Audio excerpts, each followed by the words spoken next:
throwback edition to my discussion on music in this vlog.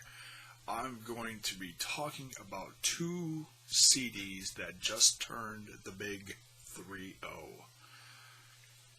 Two of my favorites. I'm feeling really freaking old right now. I can't believe these two are 30. First one I'm going to talk about is Bon Jovi's Slippery When Wet.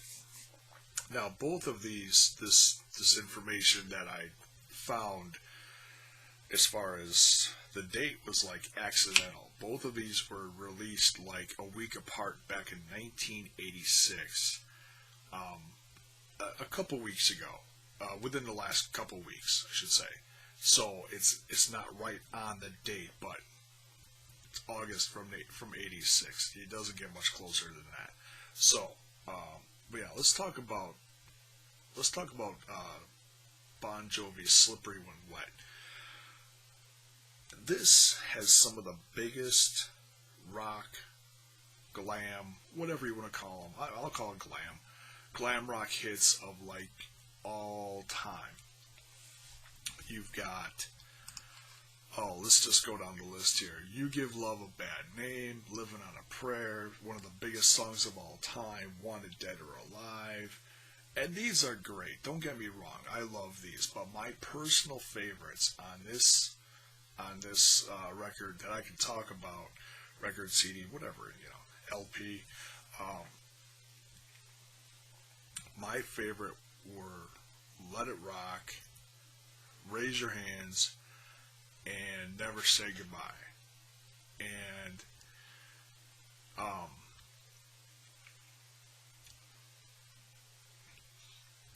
yeah, you just, certain, you put in certain CDs and you think back to when you first heard this stuff. For me personally, and for you watching, was probably MTV, back when they actually played music. I can remember sitting in front of our tube television, another flashback, and, we had just gotten cable in the, it had to be early 80s, and this is when the music just exploded, was the mid-80s, as far as this kind of music, the glam rock. And when I got this one, I think this particular one I got this one through one of those, you buy 10 tapes for, you're going to laugh, you buy like 10 tapes for like a penny, and then you only have to buy like 5 more at club prices. Do you remember this? Were you a part of that? If you were, please comment below, because I think that's really funny shit. I was a part of a couple of those way back, and oh man, I drove my parents nuts, because they'd give me the packet in the mail, and they'd be like, you need to pick this out so we can finish this crap, and whatever. So funny. But yeah, I love this one. I've never seen Bon Jovi live. I'd like to, except I don't know if they play many of these anymore. Some bands, when they release music now, they play all the new stuff. I'll be honest, and I might hurt some Bon Jovi fans out there, but this is me, this is my opinion, okay? I'm not big on the newer stuff. I probably stopped liking Bon Jovi music about 10, 15 years ago. Just not big on them. Just not right now. They don't even have Richie in the band anymore, and that's for a lot of fans, that's a deal breaker. They love Richie. Now he's off banging some chick half his age. What's her name? Orianthi? She's talented, don't get me wrong, but seeing those two together, kind of creepy, not gonna lie. Sorry, Richie, that's just wow. Yeah, props though. That's pimping.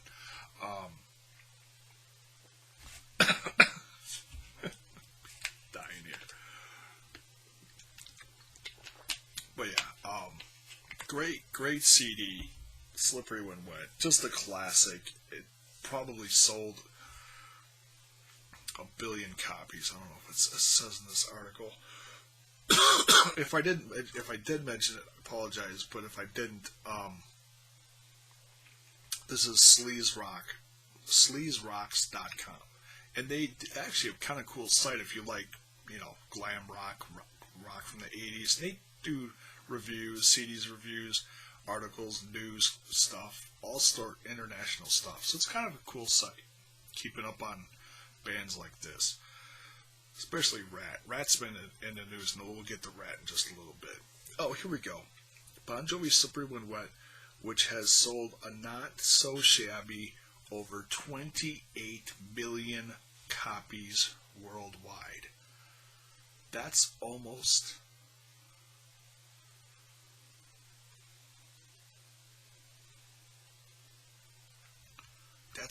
three times diamond status. Diamond status is 10 million.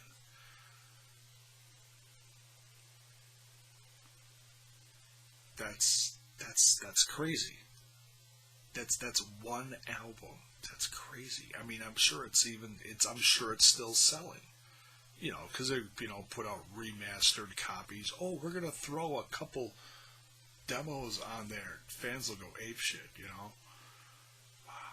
Wow. Crazy. That is I just can't even fathom that. I mean, that's so mind-boggling what music back then sold when it was like that mega popular. That's just unfreaking believable. So yeah, great gem. Love that one. Put it in the comments below. Let me know what songs you like off of it. Besides like the singles, if you like one of the rare ones, kind of like me. Next, I'm going to talk about RATT Dancing Undercover. This one is actually very special to me because this is the first RATT music that I ever bought. Okay, I bought this one, fell in love with it, and then I bought everything before it, and of course everything after it as I grew older. But I remember going to the record store. Well, first of all, seeing this on TV, seeing Dance, and oh man, let me go down the list here. What was it? Dance, Slip of the Lip, Body Talk. I think that's it as far as singles off of this. Dance. Yeah, that was it. But I remember seeing Dance, and it just, I mean, you look at the video now, and it's corny as hell, but it just blew me away as a kid. I can't tell you what this music did to me back then. It's like, I was 12, 11, 12, whatever back then. I didn't do drugs back then. This was my drug. I did drugs later. After high school, that's when I became a bad boy, and destroyed my health.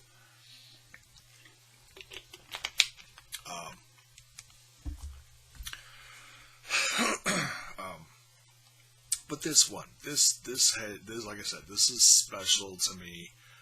I love the videos that came out for this. It was so, to me, RATT just was so different than anything else out there. It defined the music of this time, the guitars, the drums, Stephen Pearcy's voice, just everything about this was just mind-blowing for me. And this one, Dancing Undercover, will always be special to me because it's the first one I bought.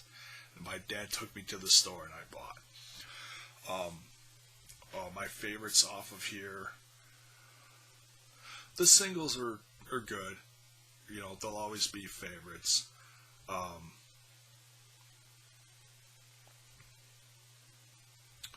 Seventh Avenue has a good swagger to it. A lot of these sound very similar, but you know that was typical for RATT. You know the singles sounded a little different. Some of these you could kind of lump together as far as similar sound. One Good Lover had a good punch to it.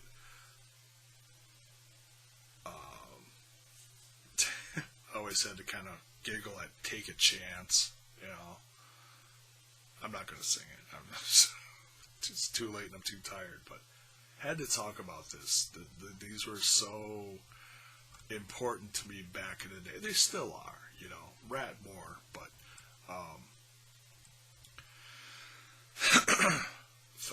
just some recent RATT news. Found out there's a gig not too far away from me, down in Illinois, just south of the border. I say south of the border, meaning south of Wisconsin, where I live.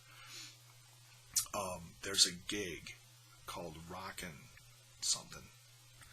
I have to look. It's a Stephen Piercy gig, but apparently just announced today, I believe. He's got Juan Crucier,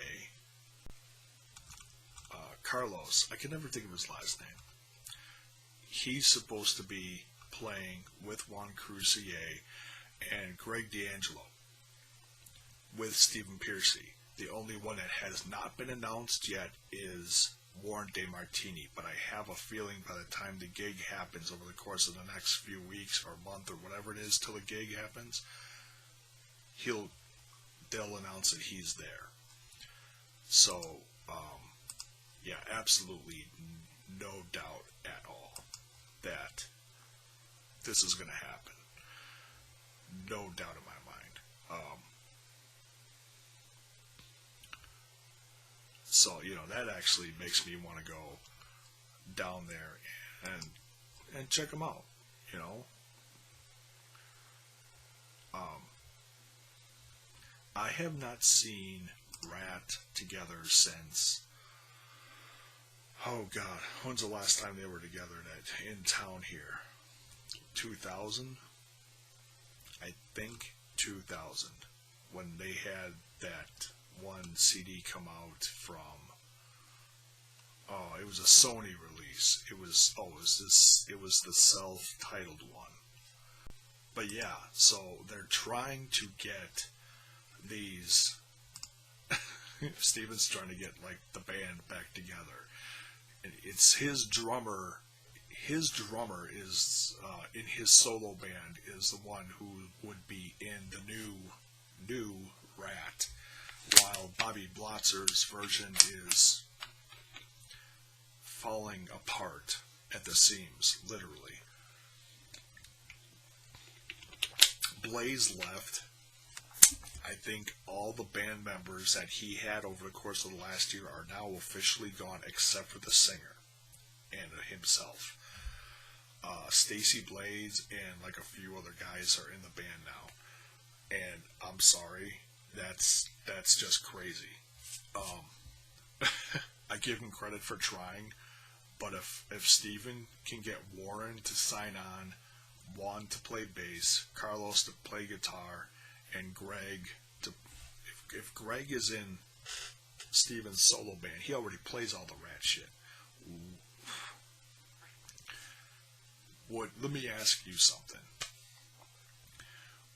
Would you be excited about this new RATT that Stephen Piercy is putting back together, or are you going to be more excited for Bobby Blotzer's version that is revolving people every other week now? I'll stick with the oldies. Me personally, I'll stick with Stevens. Side note, back to Bon Jovi real quick. I listened to his new track the other day. Was not wild about it. It was catchy, but it sounds like he's it just doesn't have the balls like his stuff did back in the 80s and 90s. There's no kick to it. It's just, hi, it's a song. It's just, I don't know. I just can't get behind it. I listened to it, thought maybe, hey, new Bon Jovi.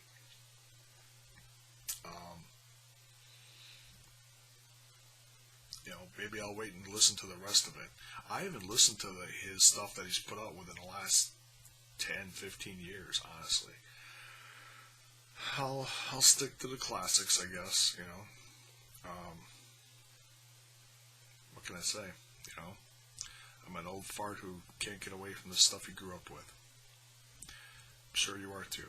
So yeah, let me that's gonna wrap up this one. I had to talk about these two, especially the RATT one. When I saw the 30th anniversary thing, I was like, geez Louise. So yeah, just wanted to quick do something on it. Put it in the comments below. Let me know what you think of these two. Do you still love these? Which songs do you like? Any memories? Please share them with me. I love to hear this stuff because I'm a big old music loving dork myself. So thanks for watching.